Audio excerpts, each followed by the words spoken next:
Maybe we should wait till he's done with his declaration. Okay.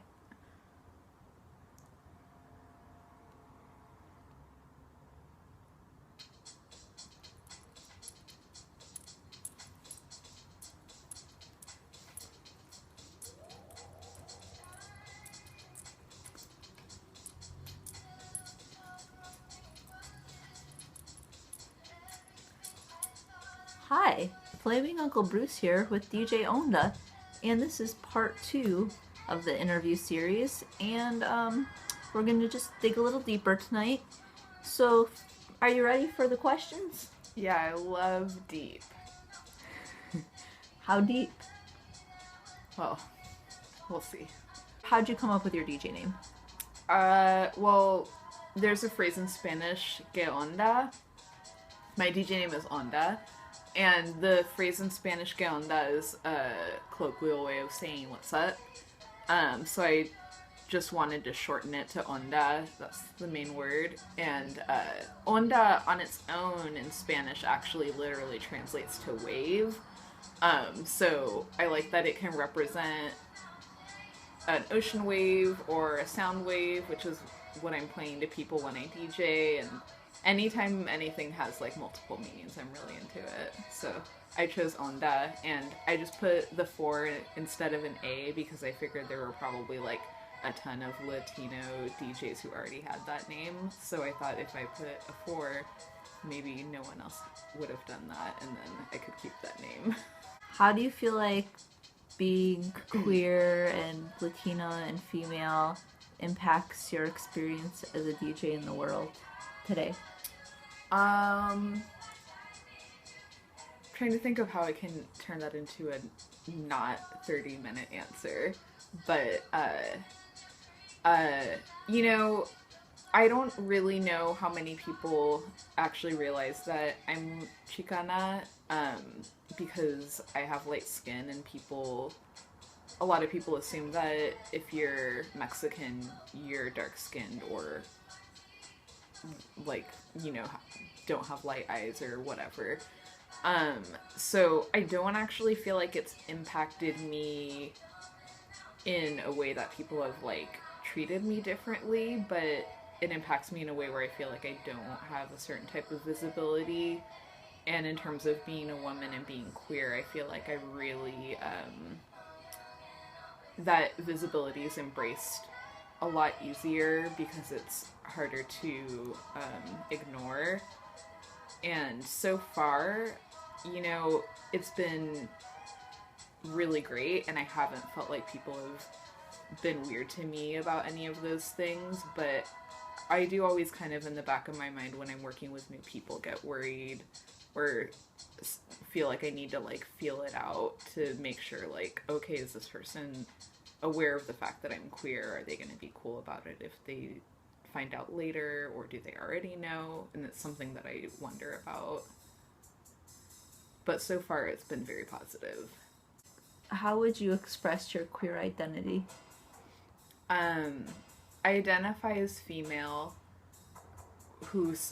a female who sometimes is a boy, and I feel like today I kind of feel more like a boy, but you know, I kind of like the fluidity of having other people also express the way that they interpret my gender. Like I have some friends who call me Martin instead of Marty, or who will like refer to me as like he or a boy, and most of the time people refer to me as she or her. And I like that my name Marty also can be for a guy or a girl, and feel like that like represents the way that I identify as a queer person. But I still feel really like for me it's important to identify as female, because it took me so long to really like understand what that meant for myself, and now that I know, it feels good. Do you have any stories you want to share about DJing? You know, actually, The one time that me being Mexican did come into play when I was DJing was really weird. But yeah, I had this girl approach me in between sets, and she was either really stoned or really drunk or both, and she told me that she slurred that I was really attractive, and I was like, thanks. And then I was gonna walk away, and she like pointed at my Dodgers jacket at like the breast where it has like this huge baseball with the Dodgers on it, and she was like, but this? And I was just like, serious? Are you seriously like ragging on me in the midst of hitting on me also? And then I was like, so what? And she was just like, it was like kind of just like, no. And I was like, look, I'm Mexican and I'm from LA, so as far as I'm concerned, there's no other baseball team, so just get over it. And she was like, well, I don't mean to be offensive. And I was just like, uh-oh. What's coming next after that? She was like, I don't mean to be offensive, but you're a really beautiful Mexican. And then she grabbed my jacket and pulled me towards her to kiss me. And I was like, and I backed off. And instead of being like, oh, sorry, she was like, I'll see you later. And then she did, because she was standing right there when I went to DJ my second set. She was standing right at the table and turned to me very casually and was like, well, fancy meeting you here. And I was just like, no. And then proceeded to like tell her to get out of my way the whole time I was setting up. But the thing that was really weird was that she said, are you watching right now? Yeah, are you watching? Because that was weird. The thing, you know, if you're watching, I would like to know the answer to this question, is that I didn't know why it would be offensive to say that I'm a beautiful Mexican. That either implies to me that Mexicans are normally not beautiful, or that the word Mexican is an offensive word to say.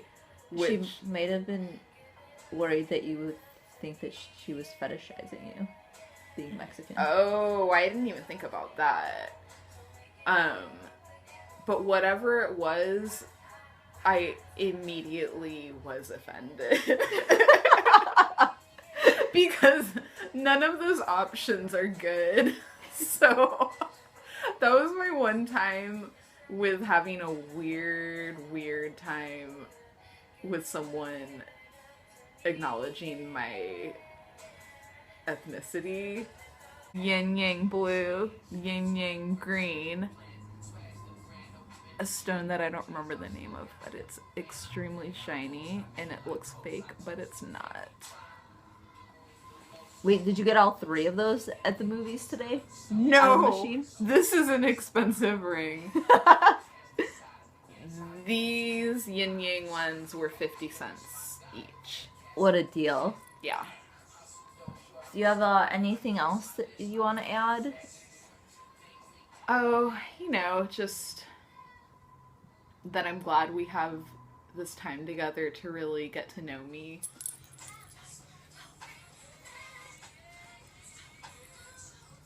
Hi. And, I don't like this angle. Yeah.